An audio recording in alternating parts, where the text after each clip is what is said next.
Okay, hello everyone. Welcome back. And also welcome to all the people watching in the stream. You can ask questions via Slido. The link is in the YouTube video description and here on the blackboard.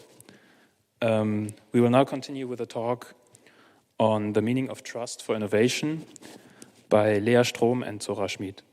Welcome everyone, or the few of you that are here, and also obviously the people watching online. Zora and me, we both work for ethix, which is a small lab, as we call it, for innovation ethics here in Zurich. And we're going to speak about, or trying to understand what trust or trustworthiness can mean for the innovation context. ethix, as I mentioned, is a small company here in Zurich. We understand ourselves as a lab that tries to develop practical tools on how to challenge some of the ethical questions surrounding innovation. We try to understand both theory but also in practice on how we can design more ethical innovation today. Design today the ethical innovation of tomorrow. So to begin with, in relation to trust, there are many different questions. So I would like to get you into mindset with a little game. And I'm going to ask you a question, and you just raise your hand if it applies to you. People online, you can do it too, but that will not be very successful. So, who among you covers their camera on the laptop when they're not using it? Who among you uses a private browser when they're watching porn? Okay. And who among you would open the door to a passenger seat and sit in when they're calling of a driverless Uber or taxi? Maybe, probably. So you wouldn't. And we already see that in relation to technology, there's a lot of mistrust. So you're not really ready to really trust in it. And but the interesting thing is the tech companies always ask, how can we increase trust in our technology? And trust is kind of seen as this crucial part in order for technology and innovation to be taken up by users, because if it wouldn't, it couldn't unleash its positive potential. So it's very important. Oh, yeah. So it's kind of the buzzword at the moment. You see a lot of headlines that how can trust be improved? And it's actually quite interesting because generally compared to other industries, the tech industry has quite a big amount of trust that people give it. Generally, some studies say about 75% of people trust in them. But now with media and other films, social dilemma being quite on vogue at the moment, there's this darker framing coming up about these really big tech companies that have kind of this very dark power over us. And there's much more scrutiny in them. And people have started to ask, well, how much do they actually know about us? What kind of data is harvested? And what do they do with that data? And there hasn't been, well, when Cambridge Analytica happened, you all probably remember, it really, really changed how people saw these companies. And you can see in this graph that, well, we take the example of Facebook. First, it's gone up quite for the years, almost to up to 80% of trust people gave into Facebook. And then suddenly, a dramatic drop by 66% down to 27%. And we see it couldn't really get up again. So what happened, Cambridge Analytica, the British company founded by an academic, kind of made an app you could download to assess your psychology through a few questions. But what it did, it linked also to your Facebook account and gathered all the data about your location, about your likes, your interests. And further, it also gathered the data from your friends, even though they didn't download the app.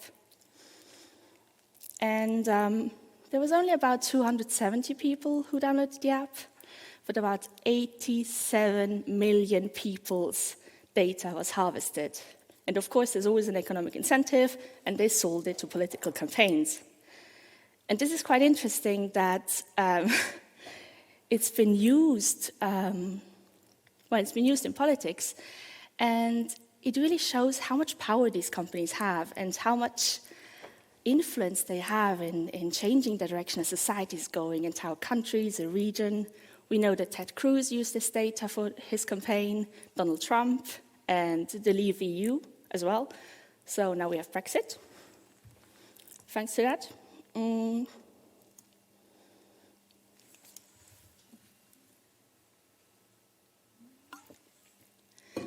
But I would like to leave this kind of tech discussion aside for a moment and really ask, what is trust? And we at ethix, Lea and my predecessor Scarlett, we have developed a framework about trust and innovation. It's available online as a white paper if you're interested on the website you see here. And so there's really something about trust. And in trust, generally you have at least two people. And it's future-oriented in that you trust someone and you know, well, something about my future is made more predictable because this other component is taken in. And over several interactions, over and over again, you build up this trust. But it's not something that is made, it can only be given to someone else. And it's given because you believe that this other person only wants good stuff for you. Of course, there's always the danger that they break your trust, it makes you vulnerable, you take risks because you never know what they actually would do. And so there's no actual guarantee and there's no certainty, because if you had certainty that this person is trustworthy, you wouldn't need trust, you would just know that they wouldn't go against you. So trust really helps to build cooperation, and it's actually through that we are able to build these really complex social structures and amazing societies.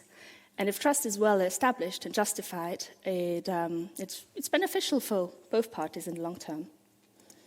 So the official definition is, trust is a future-oriented interpersonal relationship between at least two individuals. It involves a prediction. Person A makes a prediction about person B's goodwill or intentions in the future. There's a perception of shared values and beliefs with person B and vice versa.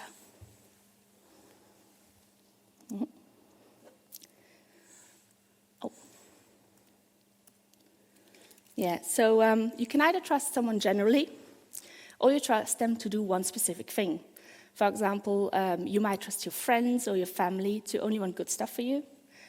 But when it comes to your professor or superior, you might not trust them with your life, but you trust them to give you a good grade, or at least a fair one, or you trust them to give you a salary at the end of the month.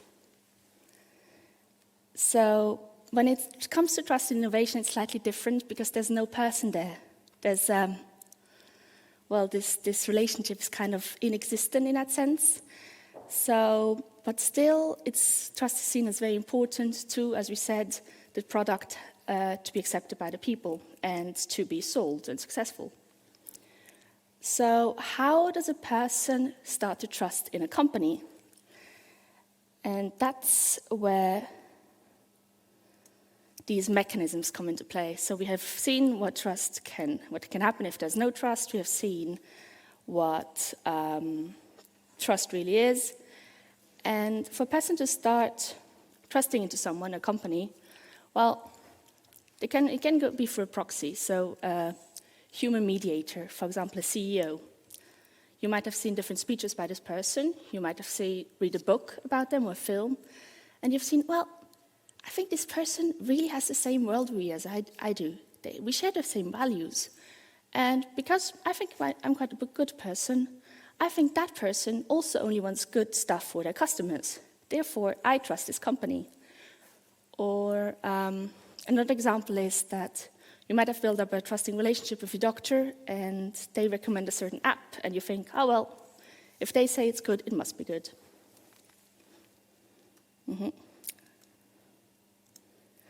Another option is, as many do, you probably go online and you read reviews. And that's interesting because it's actually actual people who write these, generally, hopefully. But you have never met them, they're complete strangers. And still you trust them. But sometimes, as I do, I look, if there's a really good review, I look what this person has said about other things. And I see, oh, well, this person likes stuff I think is really dumb. I'm not gonna follow them. Or you see, oh, well, they like this and that I also like. So you start trusting them. And we know it's kind of being manipulated. There's a big business behind writing fake reviews. There's also, companies write them themselves. There's kind of a job where people are paid for writing them.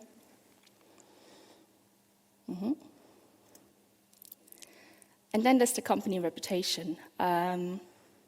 Through many small interactions, for example, you have a product in the past, you really like it, your friends and family vouch for this specific company, all your friends have iPhones, for example, you think it's probably good, or maybe at one point you had a problem, and you were like, and then you called the company, and you noticed that they actually seemed to care, the person on the phone was really nice, and they actually solved your problem, and you had a really positive experience. So this is more likely for you to trust them in that sense. And it's always helpful if there's regulation that backs your rights in that sense. For example, if a product is broken, you get your money back. So that enhances trust too. And the last one is a bit of a funny one. We tend to humanize our digital tools a little bit. For example, some people name their laptops.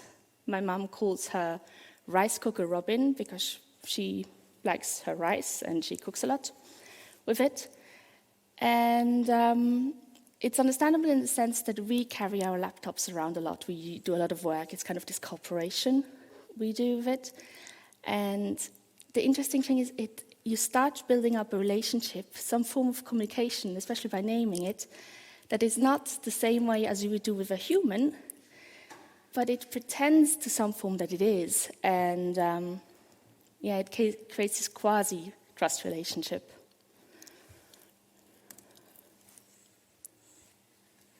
We've now heard a lot of different mechanisms that we've developed basically in order to start trusting technologies. We trust a technology because we like the CEO of the company. We trust certain technologies because we read reviews online and see that a lot of people put their trust in there, so that must be trustworthy. But we've also seen in the beginning that there's a lot of mistrust around currently in this world towards technology in general and different companies that stand behind it. And as you can see in this little strip, maybe this mistrust is not always bad because it, in some ways, it teaches us, or mistrust is also a form of expressing, well, maybe we shouldn't believe everything that a company tells us, even though all our friends buy their products all the time, or even though they have a CEO that seems very trustworthy. But sometimes mistrust is also justified in order to protect ourselves. Nonetheless, a lot of these companies and a lot of the developers as well and the engineers that are building building new technologies, that are redesigning existing technologies, they always ask themselves, well, how can we overcome mistrust of the customers, especially once it has been broken, as we've seen before? They ask, well, how can we make people trust in our technology? What do we have to do for them for the customers, for the people to trust in our technology? But we wonder, is that even the right question to ask? Zora talked about these kind of psychological explanations of how trust between two people is made. And we've seen that trust is something that you cannot really make. You give it to somebody else. So I can't make Zora trust me. I can act in certain ways, and at one point Zora will give her my trust if I'm lucky, and if I didn't disappoint her along the way. So what we think is, well, how can we, so if I want Zora to trust me, I need to act in a way and behave in a way that is trustworthy. So she will think, oh yes, I've seen her, I've had experiences, I've worked with her, she must be trustworthy. And so when we think back to technology, that's also the question we should ask. Not how can we make people trust in our technology, but how can we as a company or we as developers of a technology become more trustworthy? And in the framework that we've mentioned before that we built in this white paper, we kind of identified a couple of building blocks, what we call the building blocks of trustworthiness. And I'm going to try to explain some of them to you and discuss some examples of how that can play out. So the first one is what we call reliance. And it refers to this unknown aspect of this future relationship that is at the basis of trust, right? When you talk about a future relationship, there is always this element of uncertainty. You don't know how a technology is going to act. I don't know if tomorrow my computer will still start. There is this element of uncertainty because we talk about a future relationship. And this idea of reliance refers to this idea that we need to make predictable decisions. And we need to, as the more predictable basically a person is, or also the more predictable a technology is, the more reliant it seems.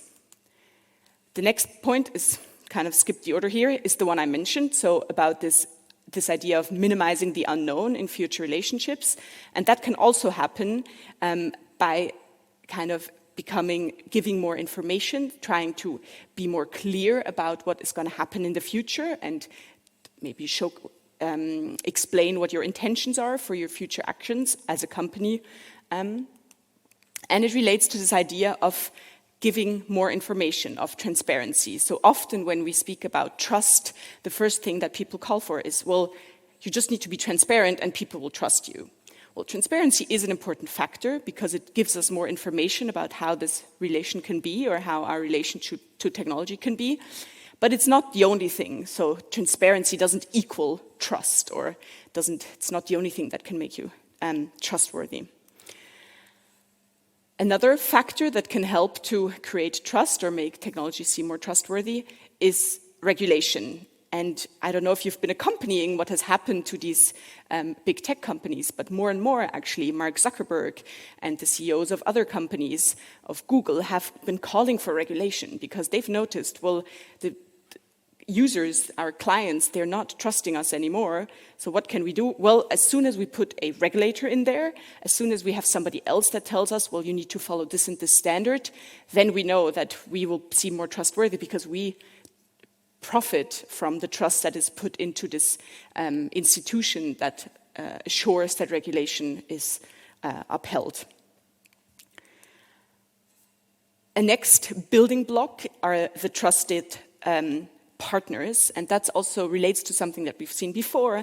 So if there is a person that is related to a technology, for example, if I have a doctor that tells me, well, you should use this app and not another one, then I probably will trust the app more because I have this trusted partner, a person that I trust, a doctor. For example, it could also be a friend of mine that I know that is really good with data protection. So if I ask him which messaging app I should use if I want to have my data protected, and he will tell me, well, use this and this, then I will probably trust the app more.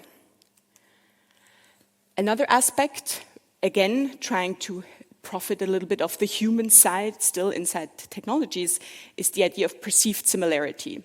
So the more I identify with people that either use the technology at question or the people that are behind the technology at question, the more likely I am to trust them. So if I see that basically all my friends and all my colleagues and coworkers, they have Apple Watches instead of Fitbits, for example, then I'm probably more likely to trust the Apple Watch as well, because I have all these, I feel similar to the people or to a network of people around. And this can also be, again, this idea of identifying with the people behind the technology. So, for example, with a CEO that speaks openly about which values and which added value he wants to bring in the world with his or her technology.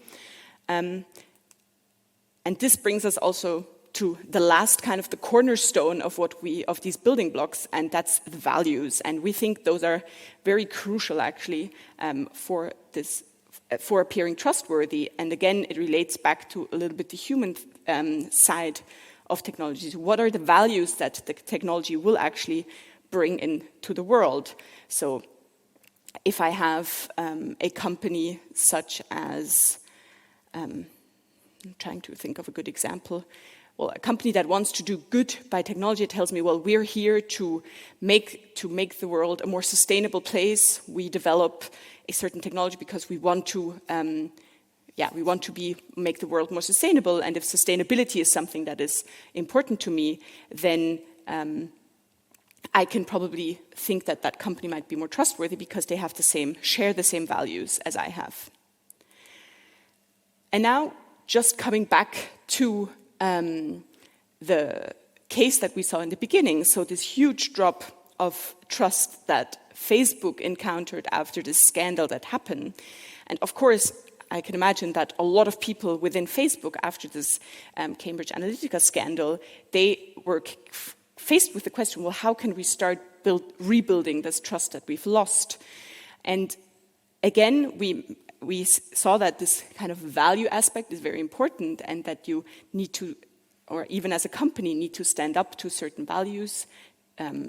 Nowadays, a lot of companies have value charters where they say, well, we as a company, we follow these rules, like, for example, gender equality is important to us, or sustainability, as I mentioned before. And if you start putting those more in front, then people might start to believe you again.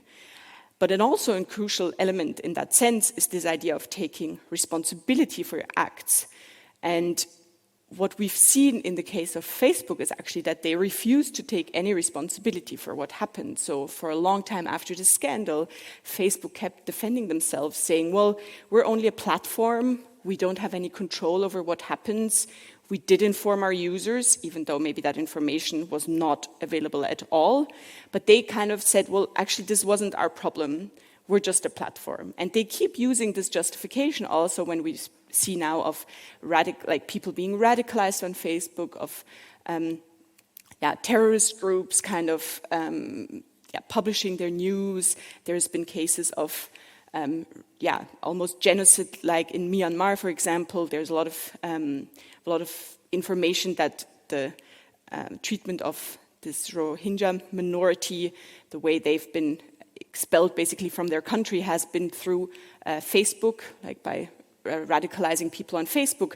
But Facebook is still like, oh, we're just a technology, we just provide the platform, it's not our fault, basically. And as we mentioned before, this film, The Social Dilemma, I imagine some of you have watched it, and it kind of gave some insights on how these issues were treated within Facebook, actually, and how some of these questions that have come up within Facebook, but also within Google, of these ideas that even within the company, when somebody questions them, the company has always been like, well, this is not our problems, we don't really want to deal with it. And only slowly now, after, the scandal got public in 2018, and for 2 years now, Facebook has been struggling a lot with being scrutinized all over the place, and only now, slowly, they're putting in place small measures in order to prevent, for example, people abusing their platform again for political gains. So now they put in place new rules for the election in 2020 in the US, where they say, well, a week before, we're not going to publish political ads. And they're slowly trying to take this responsibility to rebuild trust. So, kind of wrapping up what we've seen today, we try to understand a little bit when we speak this idea of trust in technology, trust in innovation. And we started with these examples this kind of idea that currently there is a lot of mistrust in big technology companies, and also some of the devices we use, but also the kind of the software behind. So algorithms is something that people are starting to mistrust a lot, and AI, and it all seems very dangerous and scary. And we try to go through the process of looking at psychology a little bit, the more human aspect of trust. What are the bases of trust? How do we trust a human? And try to apply this to technology. We saw different mechanisms of how we currently form trust in technology, and then also these building blocks on how to become more trustworthy, because we believe that we shouldn't be asking how can we make people trust in technology more, but how can we, as developers of technology and as producers of new technologies, become more trustworthy. And in the end, we saw that a lot of this relates back to taking responsibility for your technology and the things that happen with them. Thanks a lot. And now I imagine you might have some questions, and I guess there's also maybe some questions from the audience online, maybe. So that would be your chance to ask those. Okay, first, let's thank the speakers for the talk. Oh, thank you. Sweet. David, are there questions from the online audience? No? Okay.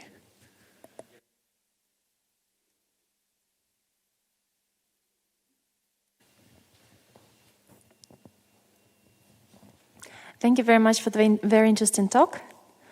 You mentioned that in order to become trustworthy, the technologies need to somehow innovate and make it more secure or against the risks. The problem is most of the people, they don't really understand the details. They don't want to understand the details, and they would look at some sort of cues. And there was actually a study that showed that the privacy concerns, they were somewhat mediated when there was a pretty user interface. Are you not afraid that actually the company, instead of investing in the technology, would go more into the UX design? Well, I think the case of UX design is quite interesting because the movie we just mentioned, right, The Social Dilemma, shows how companies are using these design tools, basically, and mechanisms to basically take advantage of our attention, right? I don't know, did you see the movie? Did somebody have, no, not, it's on Netflix, it's been just all over the news recently, so it's kind of why we keep referring to it, but they show kind of these dark patterns that they call that especially the social media companies, the big social media companies, have been using to basically get more and more data out of us, but also more and more of our attention. So I guess in a way you can try to make your technology seem more trustworthy because it has a nice user interface and it's easy to use. But on the other hand, at one point, people are also noticing that some of these tricks that companies, these design tricks that are being used, they're actually against your favor. So I don't know if you sometimes think, well, now today now I just lost 45 minutes on Instagram because I kept scrolling and nothing interesting happened. Well, it's a design tool, right, that the companies make to for you to do that. And at one point, not everyone, but I think a lot of users realize, well, this is not necessarily everything is in my favor. And then they will also start mistrusting. And I think actually this idea of companies gathering a lot of our data that we don't want to share, I'm not super convinced that people will stop having that concern just because the user interface is nice. Okay, so if there are no further questions, then let's thank the speakers again.